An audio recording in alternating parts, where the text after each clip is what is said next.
이 교재 보면 오늘 좀 색다른 얘기가 이렇게 나오죠. 교재 보세요. 색다른 얘기. 조금 색다른 얘기도 하고 하려고 내가 그랬습니다. 너무 그냥 딱딱하게, 너무 그냥 임대 양도만 얘기하면 너무 딱딱하잖아요. 세상이 각박해. 그래서 딴 얘기도 좀 하고, 특히 세무에 관련된 얘기니까 전부 다. 그래서 오늘 딴 얘기를 좀 가지고 왔습니다. 아까 얘기했다시피 교육 과정이 이렇게 쭉 알았으면 그 교육 과정을 처음부터 이렇게 좀 첫 번째 뭐 하고 이렇게 할 텐데 잘 몰라서 얘기하다 보니까 지금 순서가 좀 바뀌어서 이런 얘기도 좀 할까 해서 오늘 얘기했습니다. 어차피 여기를 다 공부로 나오신 것 같으니까. 그 내가 시간이 안 돼서 이렇게 좀 해주십시오. 예? 올해부터 내년에는 한번 이렇게 좀 그건 모르겠습니다. 하여튼 그래서 이렇게 과정이 중요해서 과정을 이제 만들어야 돼요. 이렇게 정기적으로. 그러니까 정기적으로 강의하는 건데 나는 어쩌다가 이렇게 모아서 한 줄 알았는데 그러면 이렇게 과정을 이렇게 만들어야 되는 저도 그걸 몰라서 했으니까 오늘은 딴 얘기도 좀 하고 싶다. 1페이지라고 되어 있네요. 1페이지.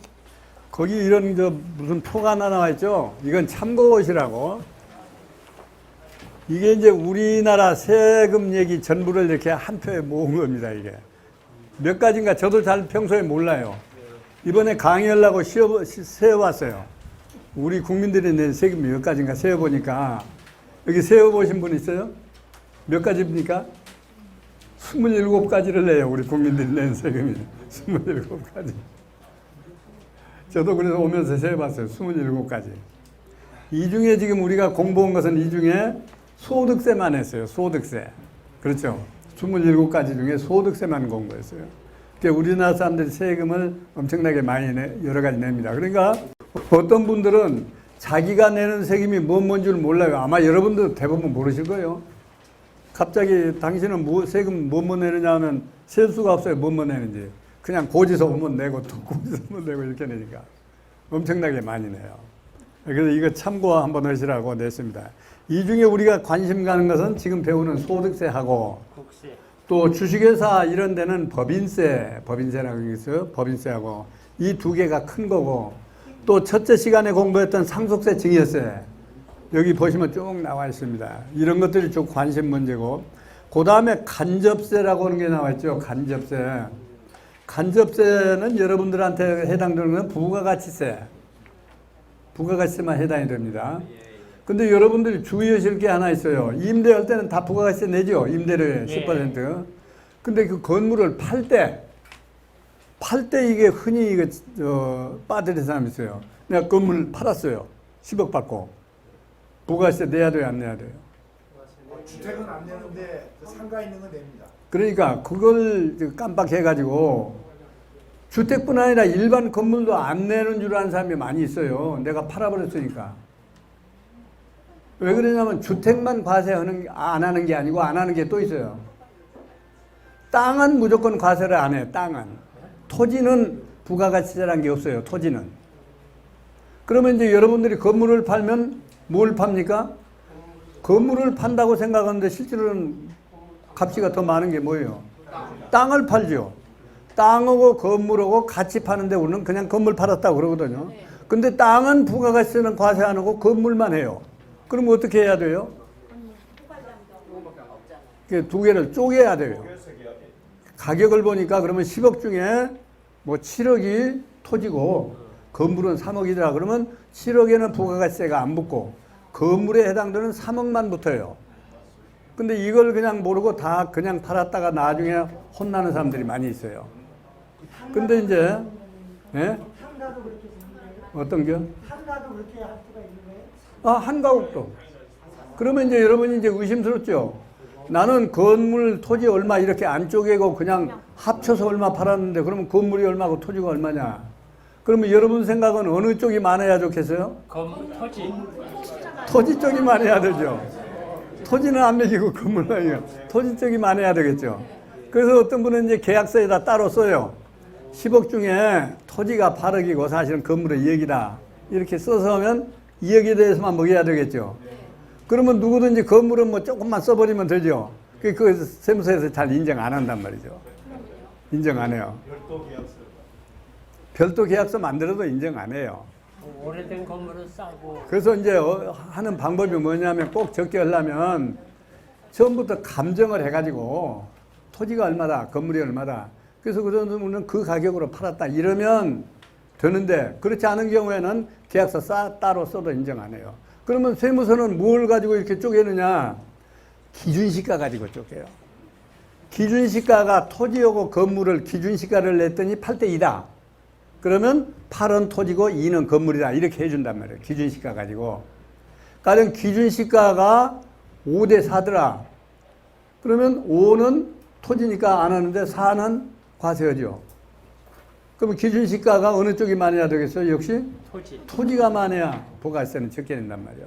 근데 다만 방금 누가 조금 얘기를 꺼내려고 하시다가 말았는데 다만 나는 그래서 건물 토지 이거 계산 안 하고 같이 전부 다 같이 팔았다.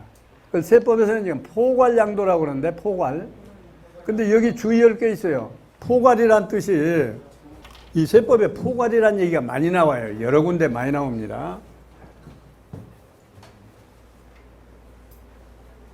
포자를 이렇게 쓰죠. 이게 무슨 포자예요?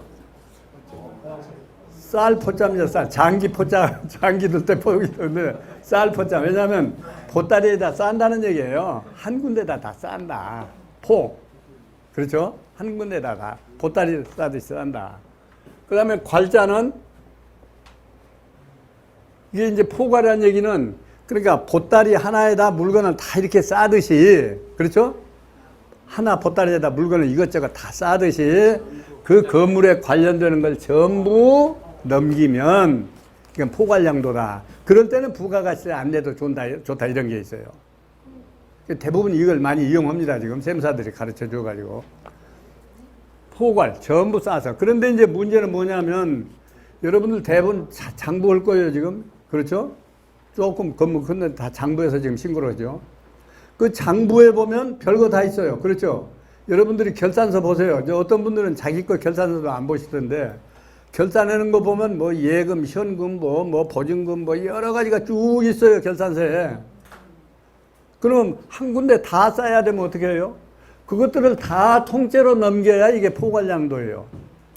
근데 다른 건 다 빼고 심지어는 부채까지도 넘어가야 돼요. 그래야 포괄양도라고 합니다. 심지어 어떤 분들은 거기 종업원도 같이 넘어가야 합니다. 이게 포괄이다. 전부 싸라고 했지 않느냐. 이게 이제 문제가 많이 돼요. 그래가지고 건물도 어떤 분들은 그냥 토지 건물만 팔고 나머지는 그냥 뭐 얘기도 없이 그냥 한단 말이죠. 그 포괄이 아니니까 인정 안 해줘요. 잘못하면 큰일 나요. 그러니까. 근데 부가가치세라는 건 여러분 알다시피 저쪽 사람한테서 부가세를 받아다가 내가 내는 거 아닙니까? 그렇죠? 그 임대료 100만 원이면 10만 원 더 달라고 해서 10만 원만 내가 갖다 내죠.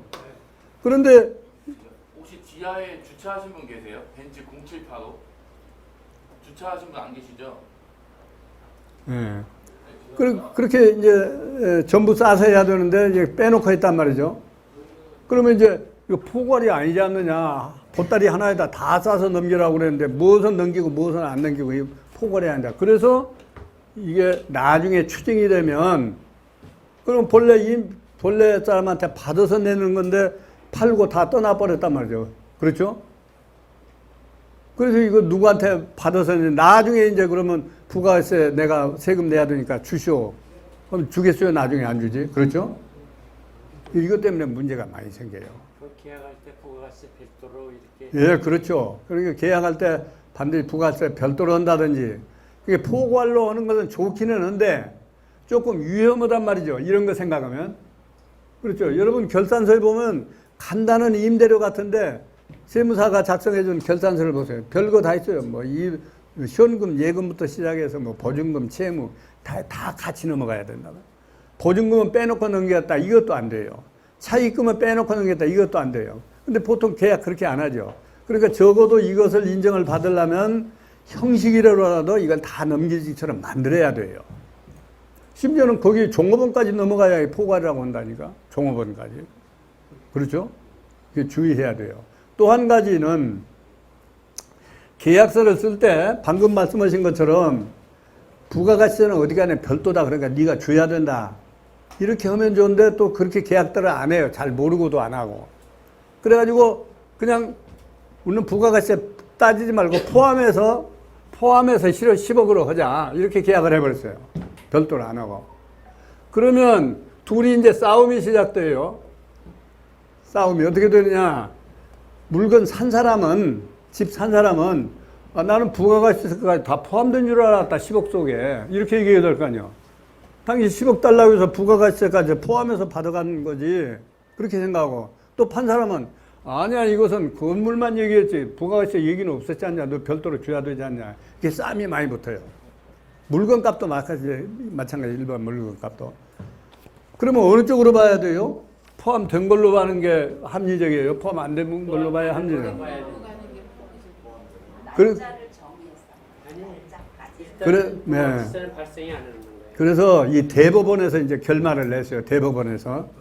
이런 경우에는 포함된 것으로 봐야 된다. 그러니까 이렇게 계약한 뒤에 상대방들은 부가가세 별도로 하더라, 따로 주라 하면 안 주어도 괜찮다는 거죠. 아, 나는 포함된 걸로 생각했는데 이러면 그만이에요. 그러니까 이 점도 아주 주의하셔야 돼요. 계약할 때.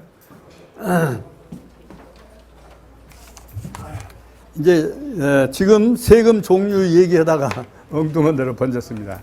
그래서 하여튼 보통 여러분들이 중요하게 생각하는 지금까지 이제 그런 세금이 중요한 거고, 나머지는 여러분하고 거의 관련이 없는 거죠. 여기 보면 무슨 개별세, 소비세, 주세, 인지세, 증권거래세, 교육세 뭐 많이 있습니다.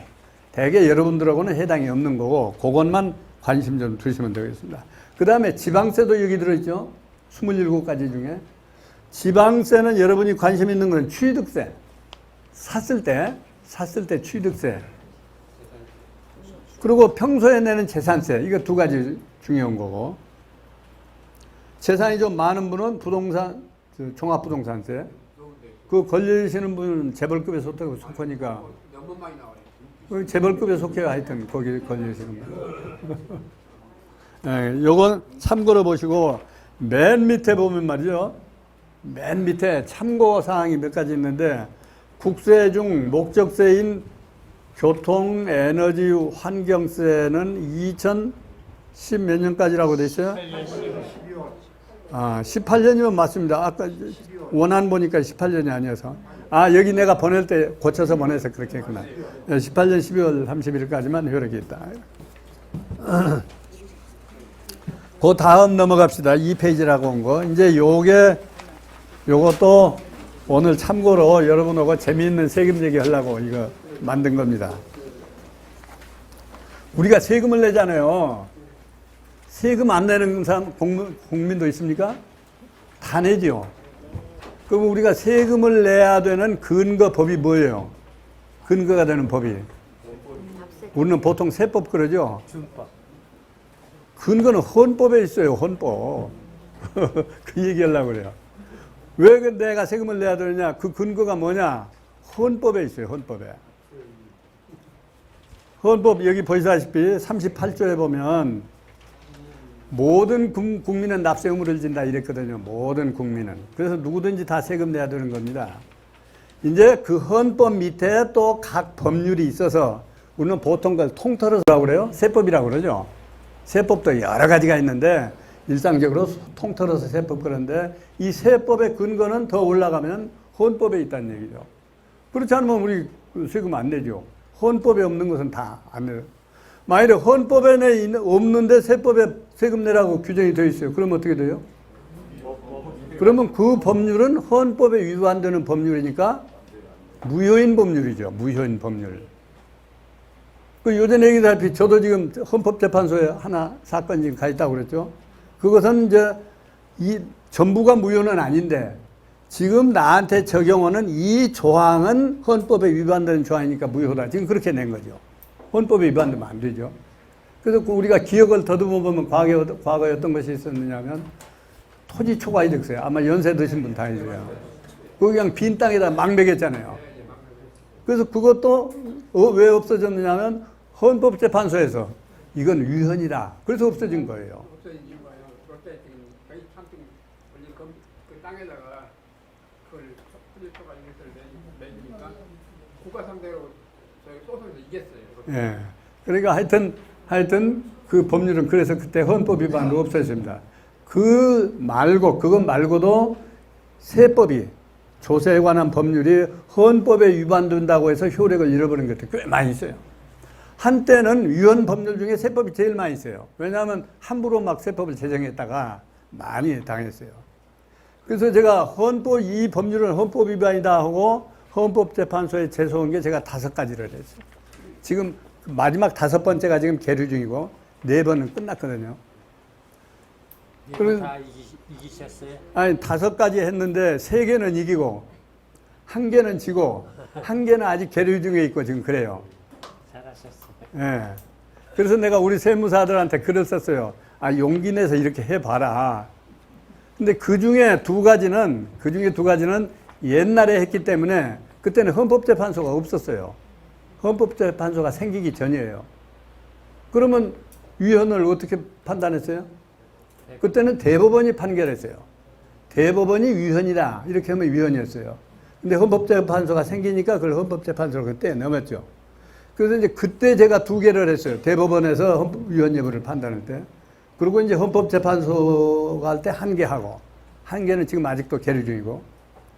이제 그 중에 1개 예를 들면 요전에 얘기했던가요? 부부간의 소득 합산과세 했는데, 그거 안 된다. 제가 해서 그거 깬 거예요.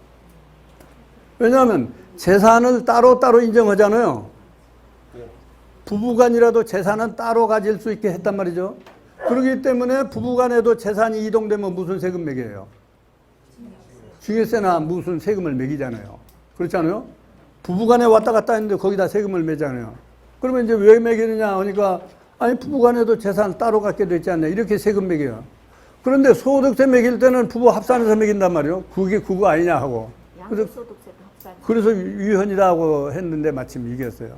근데 마지막 내 것을 지금 이겨야 할 텐데 지금 연락이 안 돼요. 이기실 거예요. 토가 인덱스는 안 낸 사람은 내지 말라고, 낸 사람은 안 돌려주고. 그랬어요. 그래서 이제 헌법이 이제 그런 게 조금 아직 고쳐야 할 부분이에요. 그래서 이제 헌법에 납정무가 있다. 그 다음에 밑에 보면 우리가 지금 이 세법에 의해서 세금 내는 것을 조세 법률주의다 그럽니다. 조세 법률주의. 그러니까 헌법에도 맞아야 되지만은 그 다음으로 모든 세금은 법률에 의하지 않으면 안 된다. 반드시 법률에 규정된 대로라. 그래서 모든 것을 법률로 규정을 하니까 세법이 이렇게 많고 복잡한 거예요. 세법이 규정 안 되면 안 된다. 그러니까 이게 조세 법률주의란 말이에요. 그래서 우리는 이 2가지 규정, 조세 법률주의는 이것도 헌법에 규정이 있어요. 59조에. 뭐냐면 조세의 종목과 세율은 법률로 정한다. 그러니까 법률로 정해서 해라. 헌법에 위반되지 않게만. 그래서 조세 법률을 만들어서 과세하는 게 조세 법률주의란 말이죠. 그래서 이 2가지 근거에 의해서 우리는 세금을 내고 있다. 모든 국민은. 근데 이 모든 국민 중에 요새 문제되는 것들이 있더라고요. 모든 국민이라고 하는데 세금 안 내려고 버티는 사람이 있어요. 기억 안 나세요? 청문회 많이 대단히 미안한 얘기지만은 개신교 목사님들이 이거 안 내려고 버텨요. 내가 청문회 할 때마다 내가 일부러 보거든요. 또 토론회 할 때마다 텔레비전에서 여러분 많이 했어요, 여러분. 근데 안 낸다. 그래서 이제 그 이유를 들어보니까 참 재미있어요. 세금을 매기는데 근로소득세로 매기겠다 처음에 그랬거든요. 그러니까 목사님들 나와서 토론하는데 보니까 아니 목사를 근로소득자 취급하느냐? 그거 안 낸다는 거예요. 여러분 어때서 합당이 안 해요? 지금도 못 매기고 있어요. 그러면 우리 일반 국민들은 답답하죠? 모든 국민은 다 세금 내라고 헌법에 있는데 안 낸다고 버티는 사람은 지금도 안 매긴다는 말이죠. 그게 참 문제죠. 그래서 할 수 없이 정부가 나중에 그러면 근로소득세라고 안 하고 이름을 바꿔주마. 그래가지고 그러면 기타소득으로 하자. 기타소득으로 이름을 바꿔가지고 이러이런 공제를 그 대신 더 해주고 그러면 신용이라도 내라. 신용이라도. 왜냐하면 모든 국민은 다 내라고 헌법에 있는데 어느 계층만 안 내니까 이게 문제가 되지 않냐. 그러면 우리가 공제를 많이 해줄 테니까 조금씩이라도 내라. 근데 그것도 지금 안 내려한다고 버티고. 물론 내시는 분이 덜어 있습니다. 그러나 지금 내시는 분이 한 3%밖에 안 된다고 그래요. 그러니까 대부분 안 내고 버티는 거죠. 이거. 우리 생각 같으면 거룩한 예수님 믿는 사람들이니까 다른 사람이 안 내도 그러면 내야지. 내가 솔선하고 해야 될 것 같은데 안 내고 버틴단 말이에요. 지금 이게 문제예요. 그러면 국가는 강력한 권력이 있는 사람이 왜 이렇게 못 먹이느냐? 그놈의 선거 때문에 못 먹인 거예요. 투표, 표일을까 싶어가지고. 그러니까 지금 법률도 다 통과되어 있거든요. 과세한다가 통과되어 있어요. 시행이 안 그때도 또 뭐 3년인가 여유 기간을 줬어요. 3년 후에는 다 내라. 그 내년부터 이제 내게 돼 있어요. 근데 금년에 또 안 낸다고 그러니까 또 다시 지금 또 원점으로 돌아가서 내느냐 안 내느냐. 이게 헌법 위반이거든요. 그러니까 우리 착실한 서민들, 착실하게 내는 세금들이 사실 애국자예요. 그렇죠? 버티는 사람 안 내고. 대단히 미안합니다. 여기 혹시 계신 신자들 계시면. 그럼 불교는 어떠냐? 불교 스님들도 또 잘 안 내요. 착실하게 내는 사람은 천주교 신부뿐이 없어요. 천주교 신부는 오래전부터 내요. 거의 세금을 내기 시작한 지가 거의 20년 전이에요. 그때부터 냅니다. 그런데 거기는 내라고 해서 낸 게 아니고 자발적으로 우리도 내자 이렇게 했어요. 김수환 추기경이 계실 때. 우리도 내자. 그래가지고 전국 그 교구장이라고 있습니다. 뭐 지역별로.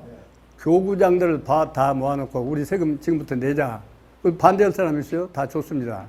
근데 그러면 어떤 방법으로 내느냐? 신부가 세금 모르잖아요. 그래서 이제 어디 단체에다가 그 세법을 잘 아는 세무사 좀 그러면 한 사람 보내달라. 우리 회의를 할 적에 그 얘기를 좀 들어보자. 그래서 저더러 가라고 해서 갔어요.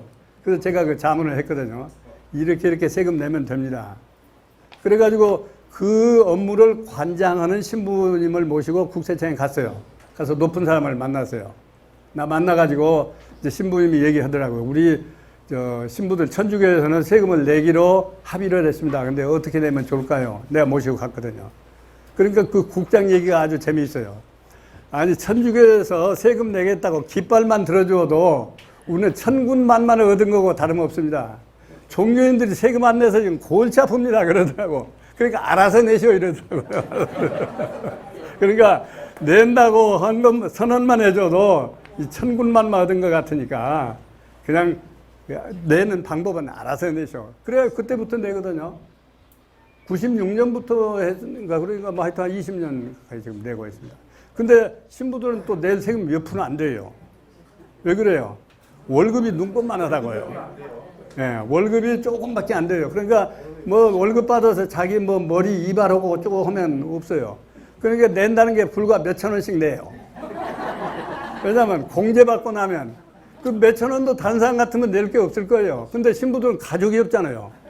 일반 우리 같은 뭐 가족 공제해 주잖아요. 부모 모신다고 공제해 주고 어린 자녀 있다고 공제 여러 가지 공제를 해 주잖아요. 근데 그 사람들은 식구들이 없으니까 또 공제받을 게 없어요.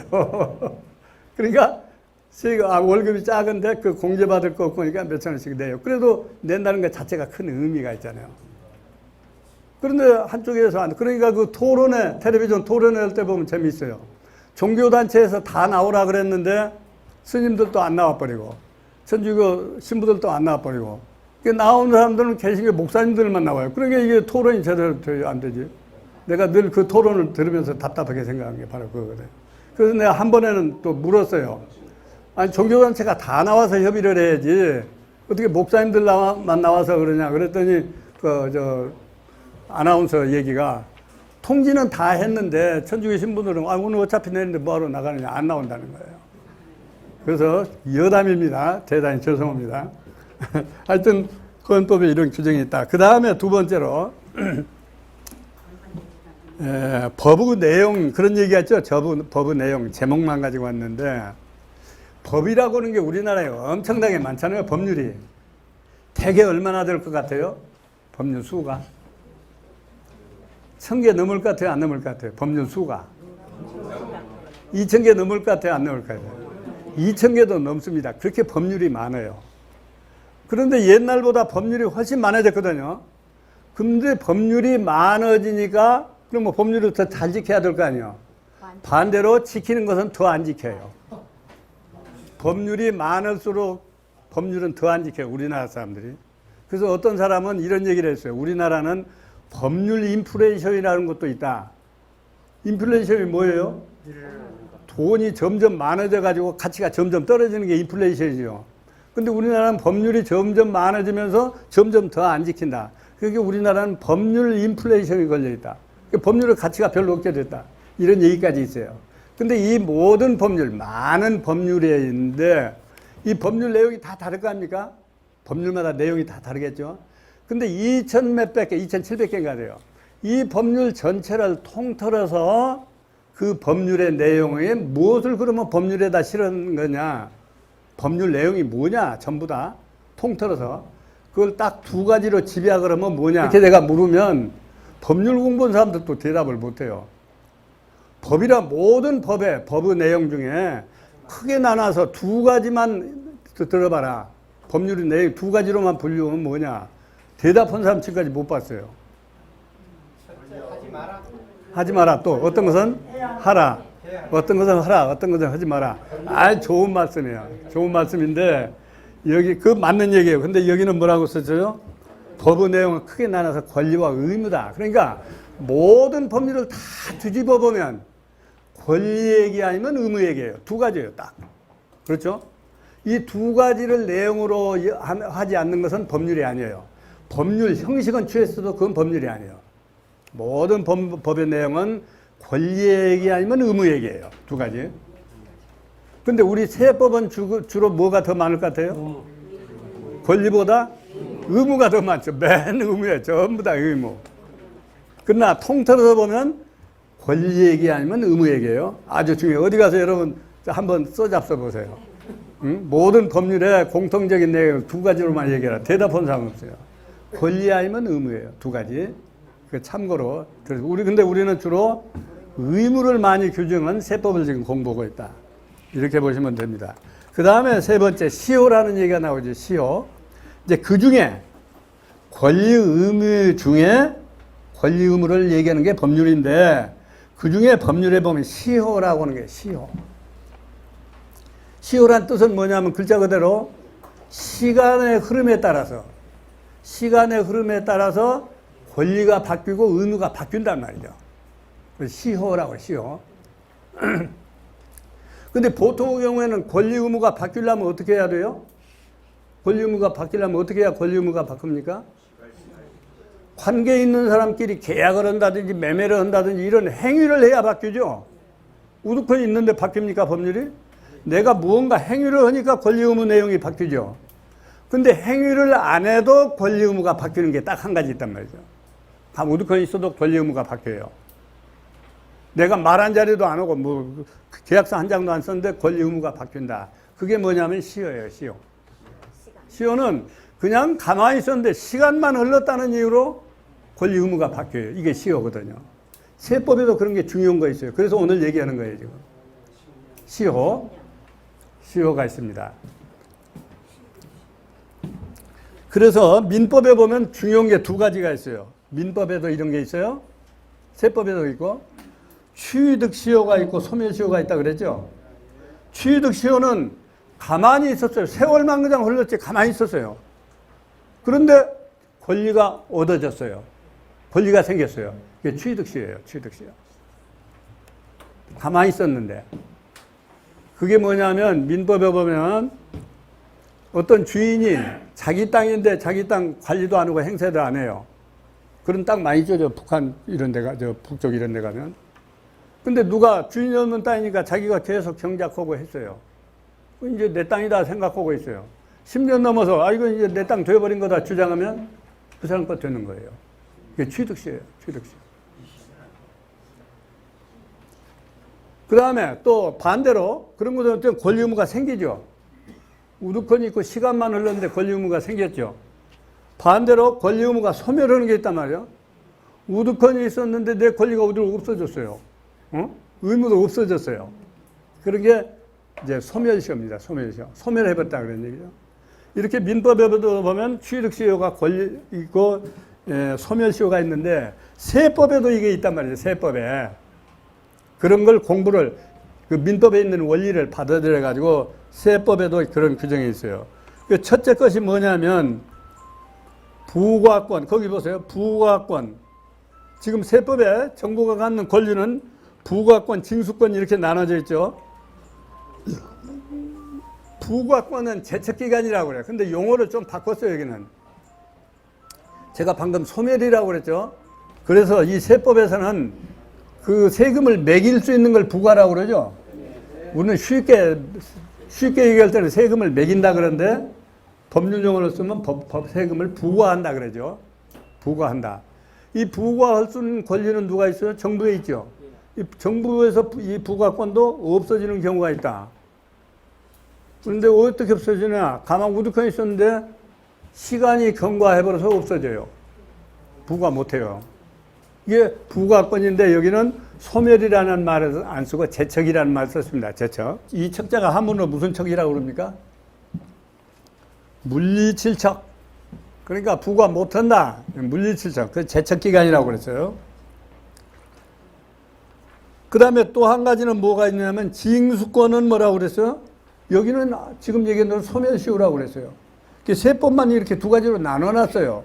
시간의 흐름에 따라서 권리가 없어지고 쓰는 건 똑같은데 내용은 똑같은데 하나는 부과할 수 있는 권리는 제척기간이라고 그러고 징수권은 소멸이라고 그랬어요. 그럼 부과하고 징수권은 어떻게 다르냐? 부과는 글자 그대로 세금 매기는 거예요. 고지서 나가는 게 부과예요. 간단히 생각하면. 당신 10만 원 내라. 5만 원 내라. 이게 부과인데 그러면 징수는 뭐냐? 부과는 했는데 그 사람이 세금을 안 내요. 안 내고 버텨요. 그런 사람들 많죠? 아까 그 내가 미안하지만 교회 얘기했는데 여기는 지금 부과도 못하는 거고 부과는 했어요. 고지서는 보냈는데 이 사람이 안 내고 버텨요. 이 사람들 요새 텔레비전 보면 버틴 사람들 많죠? 재산도 꽤 많은데 못 내고. 38기동대. 요새는 장관 취임한 사람 재산세를 얼마 동안 안 냈다고 그랬어요? 16년을 안 냈다는 거 아니요. 16년을.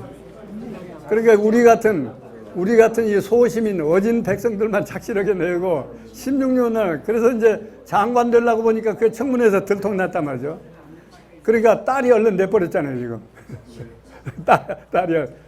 딸이 유명한 사람 아닙니까? 어? 그 딸이 누구였죠? 여러분 뉴스 잘 못 봤구만. 유명한 골프 잘 치는 사람이에요. 그 아버지가 뉴스에 뜨니까 딸이 얼른 내몰어요. 16년간 밀린 세금이 얼마였어요? 3억이었어요, 3억. 아주머니는 잘 보셨네. 이런 사람들. 그러니까 그런 사람한테 돈을 강제로 받아들이는 것을 징수라고 그래요. 근데 이제 한 장 더 넘어갑시다. 방금 얘기했어요. 그래서 이 세법에도 이와 같이 권리가 소멸하는 경우가 있다. 권리가. 그래서 지금 방금 얘기한 처음에 부과 제척기간은 그러면 얼마냐? 일반적으로는 5년 넘으면 소멸합니다. 5년. 근데 내한테 세금이 나올 텐데 안 나와요. 내년에 또 기다려봐도 안 나오고 이제 5년이 다 돼가요.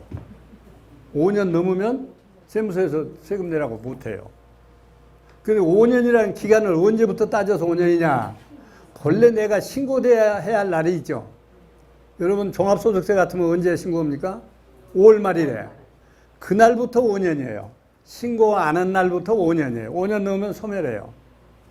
이게 부가 제척기간입니다. 5년. 옛날에는 이렇게 모르고 넘어간 거 많이 있었는데 요새는 컴퓨터가 발달해서 이제 잘 없기는 한데 5년. 그 이제 어떤 사람들은 다른 것 그런 거 많이 있어요. 그 어떤 사람들은 이제 뭐 가령 한 달만 넘어가면 이제 5년 넘어간다.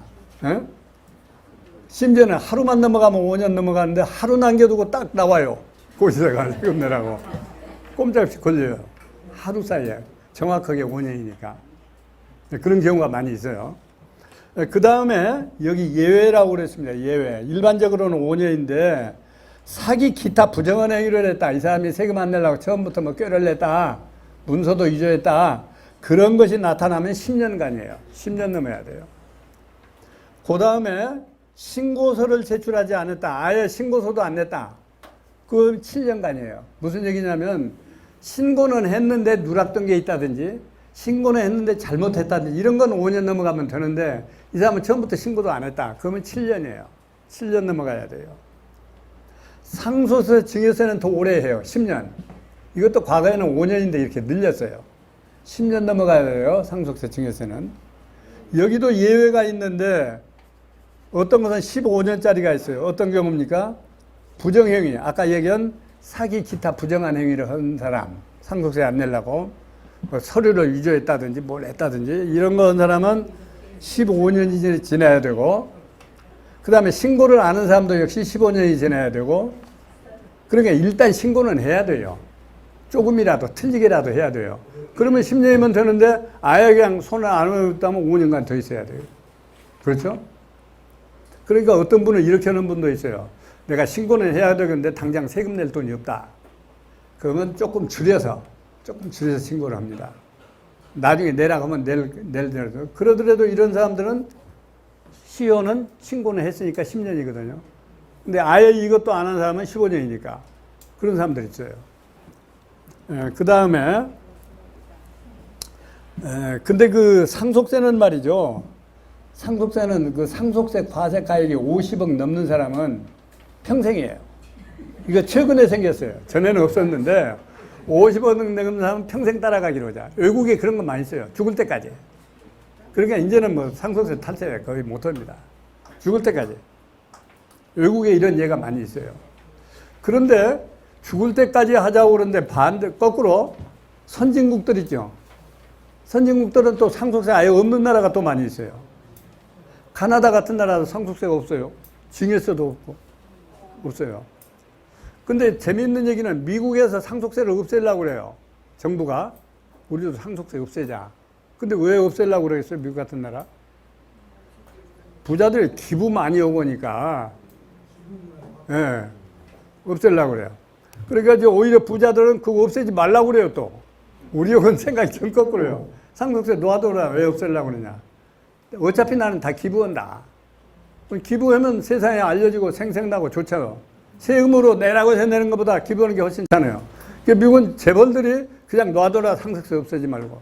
정부는 없애려고 그래요. 그래서 그런 반대가 있어서 그럼 한 번에 안 없애고 자 90%에서 80%, 70% 매년 내려가자. 그러다 나중에 언젠가 없애자. 지금 그렇게 해놨다. 우리하고 아주 생각이 다른 거예요.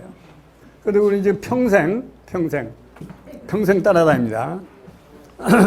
그 다음에 이제 아까 징수권의 소멸시효, 아까 이제 세금 고지서는 나갔는데 안 나는 사람들, 버티는 사람들, 이런 사람들도 원칙 본래는 5년 넘으면 괜찮아요. 5년 넘으면. 5억 원 이상만 10년. 그러면 누구든지 한번 버틸만 하죠. 버틸만 한데 여기 그냥 정부에서 놔두겠어요. 장치가 있어요. 뭐라고 그러냐. 5년 이제 뭐 하루만 뭐 열흘만 있으면 5년 넘어가는데 그때 와서 공무원이 또 노라고 독촉장이 와요. 당신은 왜 안 내느냐. 열흘만 있으면 지금 우리 권리가 소멸하는데 독촉장이 오면 그때까지 지나간 세월은 다 무효로 버려 없어지고 독촉장 받은 때부터 또 5년이 가야 돼요. 그러니까 없어지기가 어렵죠. 독촉장 안 받으면 어떻게 돼요? 안 받으면 상관없죠. 안 받으면 5년 지나면 돼요. 그러면 이제 독촉장 안 보낸 공무원만 어떻게 되겠어? 징계받아야지. 너 독촉장 안 보내가지고 열흘 사이에 권리 소멸해버렸다. 독촉장 보내도 수신이 멀리 가고. 이제 그건 또 복잡한 얘기가 있어요. 근데 미국에 사는 사람한테도 보내야 된다고 대법원 판결이 나와 있어요. 미국에 살아도 보내야지 미국에 가서 독촉장을 못 보냈다. 그건 이유가 안 돼요. 보내야 돼요. 네, 하여튼 이런 재미있는 얘기가 있습니다. 그래서 정부가 그러면 어떻게 하느냐. 방금 얘기다시피 독촉장 보내버리면 끝나죠. 지나간 세월 다 무효니까. 그래서 방금 얘기한 것까지 독촉장 보내면 지나간 세월 없어지죠. 그걸 시효의 중단이라고. 중단. 시효가 중단. 지나간 세월 중단되어 버리죠. 다 없어져 버리죠. 또 흘러가야 된단 말이에요. 그렇게 하면 영원히 없어질 수도 있어요. 그렇죠? 또 지나갈 만하면 또 독촉장. 나무 재단에 감을 들어야 정면 팔아버리면 되잖아요. 예, 이제 그런 문제는 있어. 그래서 정부에서 독촉만 하는 게 아니고 정부도 또 압류를 하잖아요. 압류하고 그냥 팔아버리면 돼요. 정부가 압류는 뒤에 팔면 그 뒤에 판 것은 무효니까 안 되죠. 산 사람이. 뒤에 산 사람이 바가지. 그럼요. 그래서 독촉만 하는 게 아니고 압류를 해요. 그러면 압류를 해도 역시 시효는 중단된단 말이죠.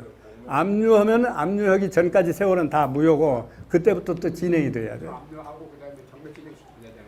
물론 경매하고 싶으면 정부에서 하는 거고 압류만 해놔도 이제 지나간 세월 무효니까. 그러니까 대개 보면 정부에서 세무서에서 압류해놓고 그냥 한없이 늘어지게 기다린 거예요. 이제는 지나가버리고 그 시효 세월돼 버렸으니까. 이런 것이 이제 시효의 중단이다. 그 다음에 또 시효의 정지라고 하는 게 있어요. 정지. 정지는 뭐냐면 아주 없어진 건 아니고 지나간 세월이 아주 없어지는 건 아니고 그때부터 일정한 기간까지만 정지되는 거예요. 그 기간만 빼고 5년이 되면 돼요. 가령 이렇게 쭉 세월이 가다가 조금만 가면 없어질 텐데 요때 무슨 사연이 생겼어요. 근데 아주 없어지는 게 아니고 정지 사유가 생겼어요. 그러면 요만큼 정지했다가 정지 기간이 끝나면 요때부터 또 다시 진행하잖아요. 그러면 옛날 기간, 요 기간 합쳐서 이 5년이 넘어가면 된다면 이게 시효의 정지예요. 뭐 이런 경우는 여러분들은 뭐 드물 겁니다만 하여튼 이런 게 시효의 정지다. 이렇게 보시면 됩니다.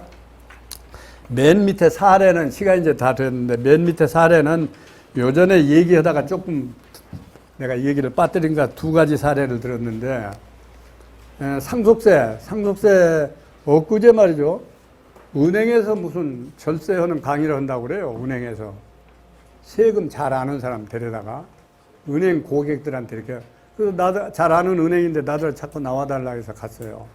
그랬더니 또 이런 얘기를 하더라고요. 그 생각이 나서 여러분한테 얘기하려고 그러는데 그래가지고 거기도 가니까 그런 얘기 했나요. 어떤 사람들이 뭐 요새 미술품 고가 미술품 많잖아요. 비싼 거 하나에 뭐 수억 어떤 것은 뭐 몇십여 개 뭐 낙찰되었다 그런 그림들. 그러니까 그림을 사 제긴다 그래요. 상속세 안 내려고 그림을. 그런 사람들 많이 있어요 실제로.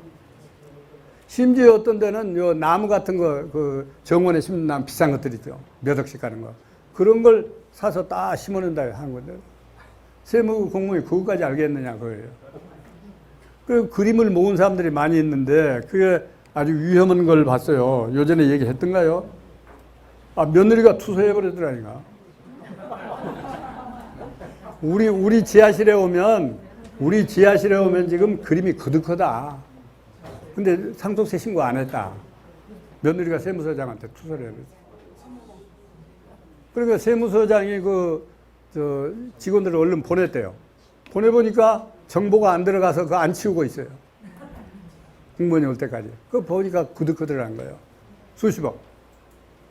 요새 옛날 사회하고 달라서 요새는 며느리 부모 간에도 믿을 만한 거 없고 심지어 부모 자식 간도 믿을 사람 하나도 없어요. 그게 안 한 게 좋습니다. 위험합니다. 그러니까 잘 지내야 돼. 예, 잘 지내야 돼요. 그러니까 그런 거 하려면 이제 저한테 물어보고 오세요. 제가 하지 말라고 할 거예요. 이것뿐만 아니라 사례가 많아요. 그러니까 이제 그림을 나누다가 며느리들끼리 싸움이 난 거예요. 그냥 한 게 아니고 며느리가 여럿이니까. 그러면 그림이 좋은 것도 있고 비싼 거 있고 아니요. 나누다가 싸움이 났어요. 그래서 그 불만 있는 며느리가 투서를 해버렸어요. 잘못 지냈어. 예. 근데 그 세무서장이 아주 착실한 세무서장이에요. 그러니까 다른 세무서장 같으면 내가 뭐 최고 권리 다 가지고 있는데 그냥 매겨버렸을 거예요. 근데 워낙 착실하고 좋은 서장이니까 저한테 전화가 왔어요. 이거 어떻게 하면 좋소? 그리고 전화가 왔어요. 그 방법을 어떻게 하면 좋냐? 가보니까 그득하더라는 거예요. 직원이 보고 있는데. 그래서 내가 이렇게 평가해서 먹이면 될 거예요. 그때 그런 얘기를 한 적이 있거든요. 그래서 내가 늘 얘기가 그 세무서장이 한국에서 제일 훌륭한 세무서장이다. 왜냐하면 보통 세무서장은 자기가 다 권력 가졌다고 힘주고 이렇게라 저렇게라 해버리거든요. 근데 그 서장은 국민을 몹시 걱정을 해요. 늘 하면서도. 그래가지고 이렇게 세금 매겨도 되겠느냐.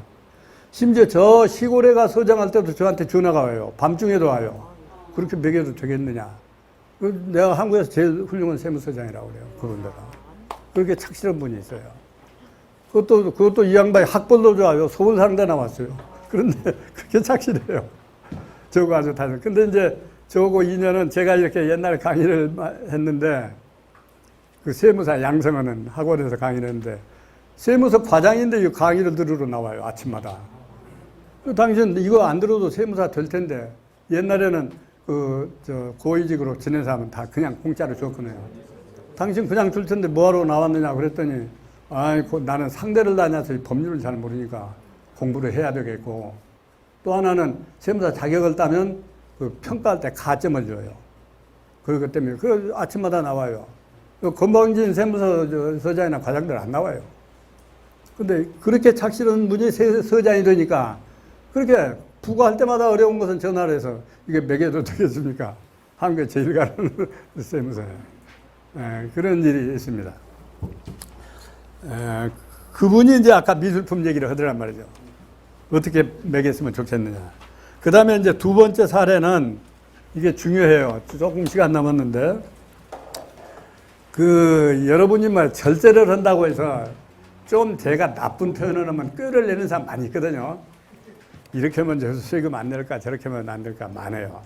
특히 이 재벌에 갈수록 많습니다.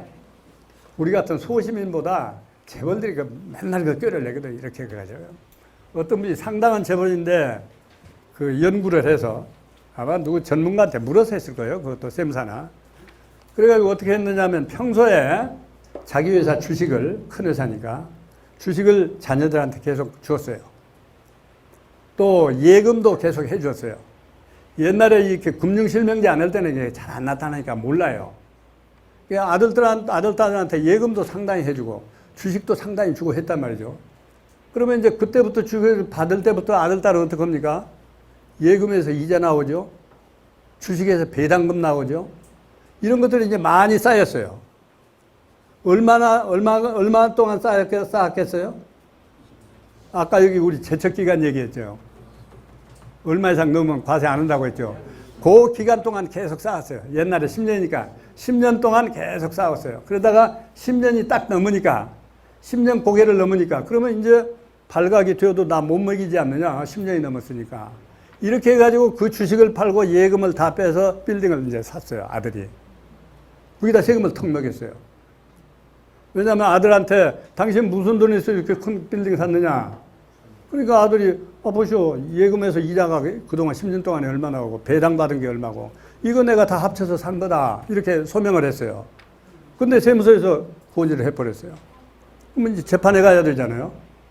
아까 얘기하면 10년 넘으면 안 한다고 그랬는데 그렇죠? 제척기간이 지난다고 그랬는데 10년 넘어서 그걸 다 빼서 금으로 샀는데 세무서에서는 자금 출처 없다고 세금을 매겨버렸어요. 근데 그 재벌회사에서 자문을 다 다른 사람 받아서 했을 텐데 문제 딱 부딪히니까 그 회사 큰 회사예요. 그 회장이 그 상무를 보냈어요. 저한테. 저 전혀 모르는 사람인데 아마 누가 소개했겠죠. 이거 좀 어떻게 해결하겠느냐 왔어요. 얘기를 들어보니까 그래요. 처음에는 저도 얼핏 보니까 맞아요. 그 사람 얘기가. 그렇잖아요. 10년 넘어서. 처음에 그 사건을 맡을까 했어요. 처음에 맡기로 작정했어요. 그럼 우리도 다 계약을 하고 착수금을 받고 해야 되잖아요. 그 착수금을 달라. 10%를 달라. 그랬어요. 그랬더니 이제 오다를 받고 왔더라고, 회장한테. 착수금은 주지 말고 그 대신 이기면 많이 주라고 계약을 이렇게 해라. 응? 착수금을 10% 보통 받는데 안 주고 그 대신 이기면 다른 사람 주는 것보다 훨씬 많이 주기로 계약을 이렇게 하고 와라. 회장이 이렇게 했던가 봐요. 워낙 큰 세금이 커요. 우리나라 준 재벌이에요. 여러분 아는 유명한 포스코는 아니지만 하여튼 철강회사 회장이란 말이죠. 그래서 내가 그 돈만 보고 했으면 아마 계약을 했을 거예요. 그런데 내 자존심에 그렇게 돈 많은 회사가 계약금 안 주고 나 안 하겠다. 안 해버렸어요. 계약을 안 했어요. 이제 다른 사람이 했던가 봐요. 그래서 나가지고 이제 1심, 2심 재판을 쭉 올라갔어요. 그래서 제가 이제 그 큰 사건인데 맡으려다 그거 맡아서 잘했으면 큰 돈이 들어오는데 안 했으니까 관심이 있잖아요. 이 사건은 어떻게 되는가 계속 지켜봤어요. 1심에서 이겼더라고요. 1심에서 이겼어요. 그건 제척기가 아까 10년이 지났으니까 과세하면 안 된다. 이렇게 이겼어요. 근데 나중에 대법원 판결 나온 걸 봤어요. 대법원. 그래서 이제 1심 이긴 뒤에는 제가 이런 생각을 했어요. 아, 그걸 내가 맡을 걸. 근데 나중에 쭉 지켜보니까 대법원에 가서 져버렸더라고요. 신고를 안 해. 1심 이기면 뭐래요? 대법원에 가서 얘기해야지. 근데 지금 말씀하신 것은 신고를 안 하면 15년까지 간다고 그랬죠? 이제 그것 때문에 대법원에서 한 게 아니고, 그것 때문에 한 게 아니고, 대법원에서 엉뚱한 이론을 내세웠어요. 그러니까 법원이라고 하는 게 판사들이라는 게 말이죠. 처음에 자기 마음에 딱, 아, 이것은 억울하다, 이건 해주고 싶다 해야 하지. 제가 많이 지켜봤잖아요. 처음에 인상이 딱 고약하면 안 해요. 무슨 이론을 갖다 때려 붙이든지 안 해줘요. 그래서 대법원의 이유를 보니까, 아, 재미있어요. 그러면 그동안에 10년이 지났는데 그건 뭐냐? 법률에는 분명히 그렇게 되어 있지 않느냐? 대법원에서 무슨 이론을 내세웠냐면 그 10년이라는 기간은 아들 이름으로 명의신탁 해놓은 거다, 당신이. 명의신탁이라는 건 뭡니까? 실제로는 내 것인데 이름만 남은 거 빌린 거 아니에요. 그러니까 아들, 딸이 계속 했다고 그러는데 실제로는 당신 돈인데 아들, 딸 이름을 빌린 거다, 10년 동안. 그래가지고 인제 빼서 부동산 샀기 때문에 그 10년 지났다는 얘기는 말이 안 된다. 이 이론을 딱 들어주니까 또 할 말이 없잖아요. 누가 봐도 그러면 실제로 부모들이 다 주식 사주고 예금 해줬는데, 예금 요새같이 금융실명제 없을 때. 그런데 대법원에서 딱 그렇게 내세우니까 할 말이 없는 거예요. 아, 지고 보니까 또 안 하기를 잘했다는 생각이. 그래서 여러분 주의하셔야 돼요. 뭐 이렇게 꽤 좀 부리면 될 것 같은데 완벽해야지 어중간한 거 부리면 큰일 나요. 죄송합니다.